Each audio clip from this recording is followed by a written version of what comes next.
You may not be able to get your parakeet to balance a ball on his beak, but every hook-billed species, from parakeets to cockatoos, can be trained to step onto your finger when you tell him to. You will need a hook-billed species in need of basic training, a bird cage, a short perch or a stick to hold, a hand, and a good supply of patience. Optional, a T-stand if your bird is large. Step 1. Don't try to take your bird out of his cage unless his wings have been clipped. Step 2. To get your bird not to flip out when you put your hand into his cage, several times a day insert your hand into the cage and wave it slowly in the bird's direction. Repeat this daily until the bird gets used to it. Try holding a bird treat when you put your hand into the cage. Once you can get your bird to eat from your hand, you're well on your way to establishing hand trust. Step 3. For the next 2 weeks, insert your hand into the cage several times a day, but this time, hold a perch or stick in your hand. Your goal: getting the bird to step onto the perch. Step 4. When the bird gets used to the perch in your hand, start getting him to step onto it. Hold it at a right angle to the bird's body and gently nudge him in the chest. This will trigger his step-up reflex. Always say up, up, or step up when you nudge the bird with the perch. Give him lots of praise when he steps onto it. He's making progress. Step 5.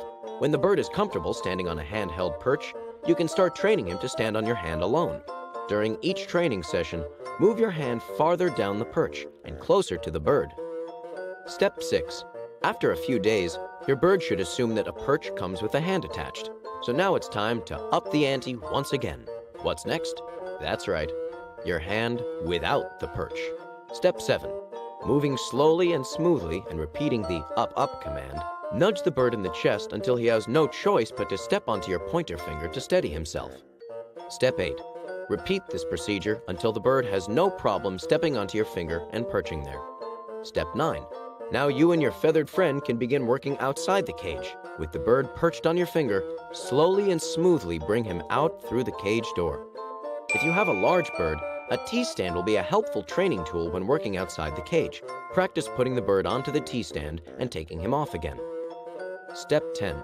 Practice the up, up command diligently until the bird knows that he should always step onto your finger perch when you say so. If the bird gets startled and flutters off your hand, calmly follow him to where he lands and nudge him, saying, up, up. Usually, he'll step right back onto your finger. Step 11. Encourage your friends and relatives to work with your bird as much as possible. The tamer a bird becomes, the happier his relationship with his human flock will be. Did you know birds in the parrot family have 2 toes facing forward and 2 facing backward?